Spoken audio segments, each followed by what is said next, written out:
ನಮಸ್ತೆ. ನಾನು ಈ ಶಿಶಿಲೇಶ್ವರ ದೇವಸ್ಥಾನದ ಅರ್ಚಕನಾಗಿ ಕೆಲಸ ಮಾಡ್ತಿದ್ದೇನೆ. ನನ್ನ ಹೆಸರು ಪಿ ರಾಮಕಾರಂತ ಅಂತ. ಈ ದೇವಸ್ಥಾನ ಪುರಾತನ ದೇವಸ್ಥಾನ. ಈ ಗರ್ಭಗುಡಿಗೆ 800 ವರ್ಷ ಆಗಿದೆ. ತುಂಬ ಹಳೆಯ ಕಾಲದ್ದು. ಹಾಗೆ ದೇವರು ಉದ್ಭವ ಆಗಿರೋದು ಸ್ವಯಂಲಿಂಗ. ಹಾಗೆ ಬರ್ತಾ ನದಿಯಲ್ಲಿ ಮೀನು ನೋಡಿದ್ರಲ್ಲ, ಮೀನಿಗೂ ದೇವರಿಗೂ ಸಂಬಂಧ ಇದೆ. ಮೀನನ್ನು ಯಾರೂ ಹಿಡಿಬಾರ್ದು, ತಿನ್ನಬಾರ್ದು, ದೇವರ ಮೀನು ಅಂತ ಇದೆ. ಯಾಕಂದರೆ ದೇವರಿಗೆ ಅಭಿಷೇಕಕ್ಕೆ ನೈವೇದ್ಯಕ್ಕೆಲ್ಲವೂ ನದಿಯಿಂದಲೇ ನೀರು ತಂದು ಅಭಿಷೇಕ ನೈವೇದ್ಯ ಎಲ್ಲ ಮಾಡೋದು. ಈ ನೀರಿನ ಶುದ್ಧಿಗೋಸ್ಕರ ದೇವರು ಮೀನನ್ನು ಸೃಷ್ಟಿ ಮಾಡಿದ್ದಾರೆ ಅಂತ ಹೇಳ್ತಾರೆ. ಹಾಗೆ ಪುರಾತನಂದ ಇದೆ ಮೀನುಗಳು.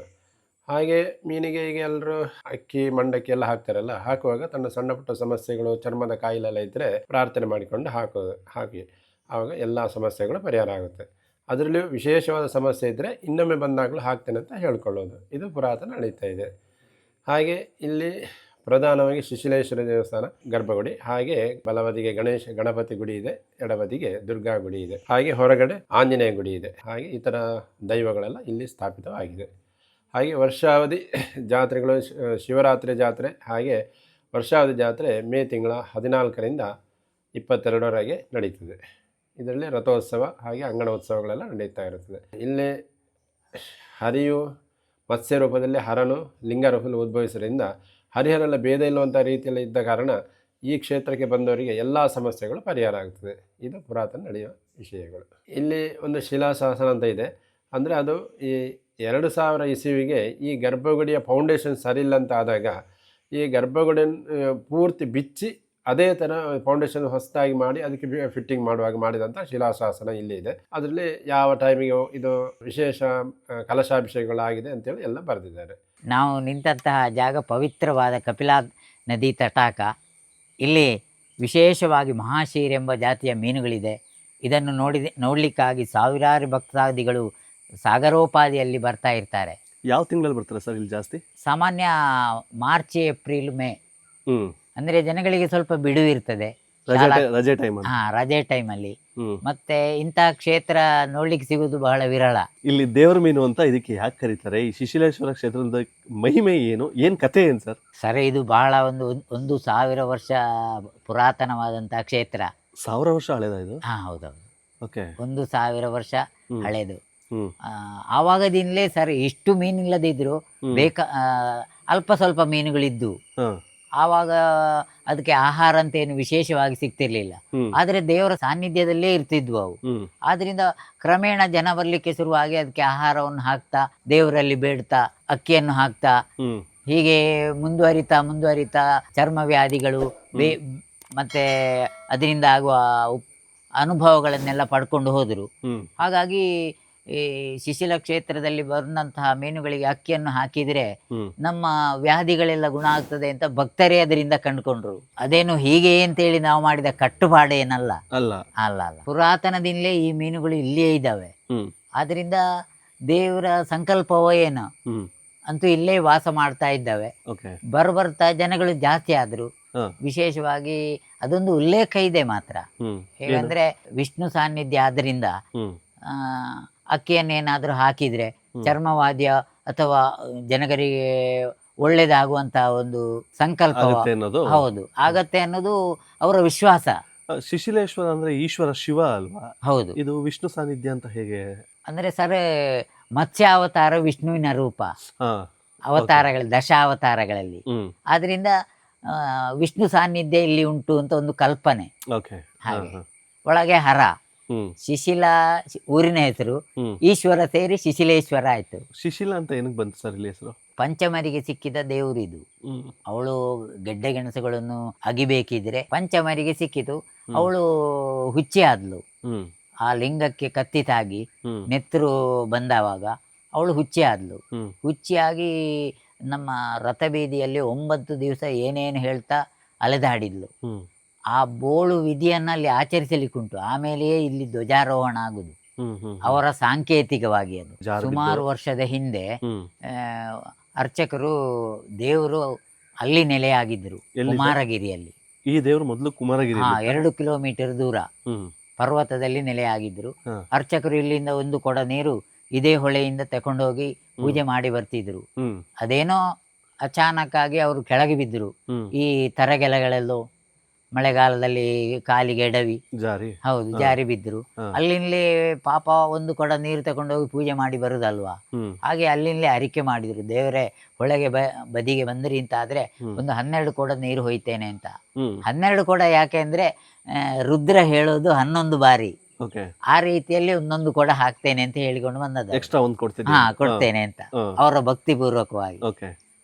ಅವರ ಪ್ರಾರ್ಥನೆಗೆ ಹೋಗೊಟ್ಟು ಹ್ಮ್. ಶಿಶಿಲೇಶ್ವರ ಇಲ್ಲಿ ಬಂದು ಆವಿರ್ಭವಿಸಿದ. ಹ್ಮ್ ಅಂದ್ರೆ ಆಗಿನ ಕಾಲ ಅಷ್ಟು ಸತ್ಯಕಾಲ. ಸತ್ಯಕಾಲ, ಭಕ್ತಿವಂತರ ಅಂದ್ರೆ ಕಾಲ. ಅವಾಗ್ಲೇ ಹೇಳಿದ್ರಿ ನೀವು, ಒಂದು ದಿನದಲ್ಲಿ ಬೆಳಗ್ಗೆ ಆಗೋಷ್ಟರಲ್ಲಿ ಇಲ್ಲಿ ಬಂದಿತ್ತು ದೇವ್ರ ಕಲ್ಲು ಅಂತ. ಹೌದು, ಹಾ, ಅದು ಹೇಗೆ ಅದು? ಅದೇ ಇಲ್ಲೊಂದು ನಮ್ಮ ಹೊರಾಂಗಣದಲ್ಲಿ ಒಂದು ಬಂಡೆ ಇದೆಯಲ್ಲ, ಹಾ, ಈ ದೇವ್ರ ಕಲ್ಲು. ಕಲ್ಲು ಹೌದು, ಹಾ. ಈ ಕಲ್ಲು ನೆಲದ ಒಳಗೆ ಹೋಗಿ ಹಾ. ಆ ಶಿವಲಿಂಗವನ್ನು ತಾಗಿಕೊಂಡುಂಟು. ಎಲ್ಲಿರೋ ಶಿವಲಿಂಗ? ಒಳಗಡೆ ಗರ್ಭಗುಡಿಯಲ್ಲಿ ಇರುವ ಗರ್ಭಗುಡಿ ಶಿವಲಿಂಗ. ಇಲ್ಲಿ. ಹೌದು. ಹಾ. ಅದು ಯಾಕೆ ಅಂದ್ರೆ ನಮಗೂ ಗೊತ್ತಿರಲಿಲ್ಲ. ಹ್ಮ್ ಇದು 12 ವರ್ಷಕ್ಕೊಮ್ಮೆ ಬ್ರಹ್ಮಕಲಶ ಅಂತ ಆಗ್ಲಿಕ್ಕುಂಟು. ಹ್ಮ್ ಆವಾಗ ಅಲ್ಲಿ ದೇವರ ಪೀಠದ ಹತ್ರ ನೀರೆಲ್ಲ ಒಳಗೆ ಹೋಗದ ಹಾಗೆ ಹ್ಮ್. ಅಷ್ಟಬಂಧ ಅಂತ ಹಾಕ್ತಾರೆ. ಹಂಗೆ.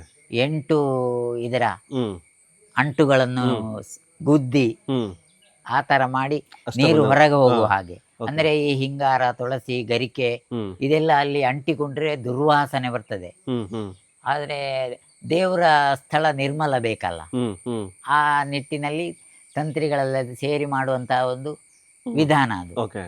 ಹಾಗೆ ಆವಾಗ ನಮಗೆ ಅಲ್ಲಿ ವಾಸ್ತುಶಿಲ್ಪಿಗಳೆಲ್ಲ ಬಂದು ಅದನ್ನು ಆ ಬಂಡೆಯನ್ನು ತೆಗಿಲಿಕ್ಕೆ ಪ್ರಯತ್ನ ಪಟ್ಟರು. ಹಾ. ಆದ್ರೆ ಏನಾಯ್ತು ಅಂದ್ರೆ ಶಿವಲಿಂಗವೇ ಕಂಪನ ಆಗ್ಲಿಕ್ಕೆ ಶುರುವಾಯ್ತು. ಇದನ್ನ ಅರಿತು ಅವ್ರು ಹೇಳಿದ್ರು, ಹೇಗೆ ಗೊತ್ತಾ, ಹಾ. ಇನ್ನು ಸಾಕು, ಅದರಲ್ಲಿಯೂ ದೇವರ ಸಾನ್ನಿಧ್ಯ ಉಂಟು ಅಂತ. ಹಾ, ಹಾ. ಇದೇ ದೇವ್ರ ಸಾನ್ನಿಧ್ಯದಲ್ಲಿ ಕಲ್ಲು, ಈ ದೇವ್ರ ಕಲ್ಲು, ಅದಕ್ಕೆ ದೇವ್ರ ಕಲ್ಲು ಅಂತ ಹಾ, ಹೇಳಿ. ದೇವರ ಕಲ್ಲು, ದೇವರ ಶಿಲೆ ಅಂತ. ದೇವ್ರ ಶಿಲೆ ಹಾ. ಶಿವಲಿಂಗಕ್ಕೆ ಸಪೋರ್ಟಿವ್ ಹೌದು. ಆಗಿದೆ. ಹಂಗಾಗಿ ದೇವರ ಅಂಶ ಅದರಲ್ಲಿ ಇದ್ದದ್ರಿಂದ ಯಾರು ಅದರ ಮೇಲೆ ಹತ್ತಬಾರದಲ್ಲ, ಹಾ. ಅದಕ್ಕೆ ಬೇಕಾಗಿ ಆವರಣ ಮಾಡಿದ್ರಲ್ಲಿ. ಹಾ, ಹಾ, ಯಾರು ಮುಟ್ಟೋದು ಬೇಡ, ಮುಟ್ಟುದು ಬೇಡ, ಅಪವಿತ್ರವಾಗುದು ಬೇಡ.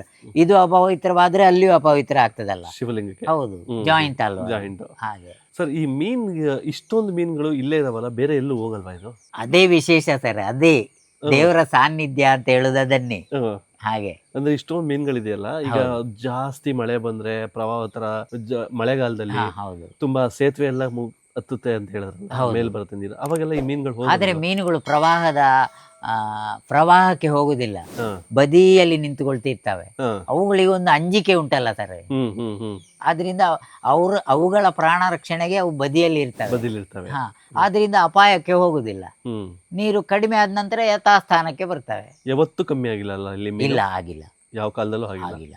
ಇಲ್ಲಿ ಆಯ್ತು ಅಂದ್ರೆ ಬರಗಾಲ ಅಂತಲೇ ಲೆಕ್ಕ.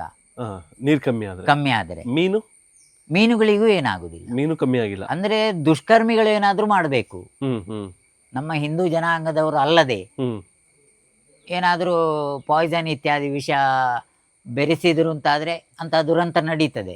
ಆಗಿತ್ತಾ ಯಾವಾಗ ಹಿಂದೆ? 15 ವರ್ಷಕ್ಕೆ ಹಿಂದೆ ಆಗಿತ್ತು. ಹಾ, ಹೆಂಗೆ? ಮೀನುಗಳನ್ನು ಹಿಡಿಲಿಕ್ಕೆ ಬಂದ್ರು, ಹಾ. ಅದರ ಪರಿಣಾಮವಾಗಿ ಇಲ್ಲೆಲ್ಲ ಜನ ಸೇರಿ ಅವರನ್ನು ಕೋಣೆಯೊಳಗೆ ಕೂಡು ಹಾಕಿ ಸರಿ ಏಟು ಕೊಟ್ರು. ಹ್ಮ್ ಇದರ ಮುಯ್ಯನ್ನು ಆ ಒಂದು ರಿವೆಂಜ್ಗೆ. ಹೌದು, ರಿವೆಂಜ್ಗೆ ಬೇಕಾಗಿ ಅವರು ನಮಗೆ ಕೊಂಡೋಗ್ಲಿಕ್ಕೆ ಆಗ್ಲಿಲ್ಲಲ್ಲ ಅಂತ ಹೇಳಿ ಹ್ಮ್ ಪಾಯ್ಸನ್ ಇಟ್ಟು ಬಿಟ್ರು, ಈ ನದಿಗೆ ಇಟ್ಟು ಬಿಟ್ರು. 2 ಕಿಲೋಮೀಟರ್ ಮೇಲೆ, ಓಕೆ. 2 ಕಿಲೋಮೀಟರ್ ಫುಲ್ಲು ಹಾ. ಮೀನುಗಳು, ಸತ್ತ ಶವಗಳೇ, ಓಕೆ. ನೀರು ಕಾಣ್ತಿರ್ಲಿಲ್ಲ, ಬರೀ ಮೀನುಗಳೇ. ಮೀನುಗಳೇ. ನಾವಂದ್ರೆ ಸುಮಾರು ಅಂದಾಜು ಒಂದು 20 ಲೋಡು ಪಿಕಪ್ ಅಲ್ಲಿ ಹೊಯ್ಗೆಯಲ್ಲಿ ಹಾಕಿ ಮುಚ್ಚಿದ್ದೇವೆ. 20 ಲೋಡ್ ತುಂಬಾ, ಪಿಕಪ್ ತುಂಬಾ 20 ತುಂಬಾ. ಲೋಡ್. ಅದು ದುರಂತ. ಆಮೇಲೆ ಮತ್ತೆ ಸೃಷ್ಟಿ ಆದ್ವಾ ಇದು? ಮತ್ತೊಂದು ಸರ್, ಎಲ್ಲವೂ ಸಾಯ್ಲಿಕ್ಕೆ ಸಾಧ್ಯ ಇಲ್ಲ, ನೀರು ಹರಿದು ಬರ್ತಾ ಇದೆಯಲ್ಲ. ಅದೇ ಅವಭೃತಕ್ಕೆ ದೇವರು ಹೋಗುವಲ್ಲಿ ಮೀನುಗಳ ರಾಶಿಯೇ ಇದೆ, ಮೀನಗುಂಡಿ ಅಂತಲೇ ಹೆಸರು ಅಲ್ಲಿಗೆ.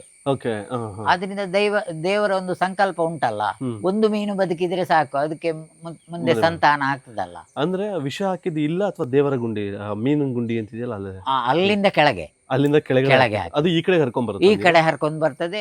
ವಿಷ ಎಲ್ಲ ಪೂರಿತವಾಯ್ತು ಇಲ್ಲಿ. ಜನ ಯಾರು ಕುಡಿದಿಲ್ವ ಅವಾಗ? ಜನಕ್ಕೆ ಏನಾಗಿಲ್ವ ಆ ಟೈಮಲ್ಲಿ ಇದನ್ನ ಬಳಸೋ ನೀರು? ಮೀನು ಸತ್ತಾವಾಗ ನಮಗೆ ಗೊತ್ತಾಯ್ತು, ಈ ನೀರು ಕುಡಿದ್ರೆ. ಮತ್ತೆ ಆರೋಗ್ಯ ಸಂಸ್ಥೆಯವರೆಲ್ಲ ಬಂದ್ರಿ ಇಲ್ಲಿಗೆ, ನೀರು ಶುದ್ಧಿ ಮಾಡೋದಕ್ಕೆ. ಯಾರು ಕುಡಿಬೇಡಿ, ನಿಮ್ಮ ಬಾವಿಯಲ್ಲಿ ಮಾತ್ರ ಉಪಯೋಗ ಮಾಡಿ. ಅಲ್ಲಿ ಪ್ರತಿಯೊಂದು ಬಾವಿಯೂ ಕೂಡ ಇದು ಹಾಕಿದ್ದಾರೆ, ಶುದ್ಧೀಕರಿಸಿದ್ದಾರೆ.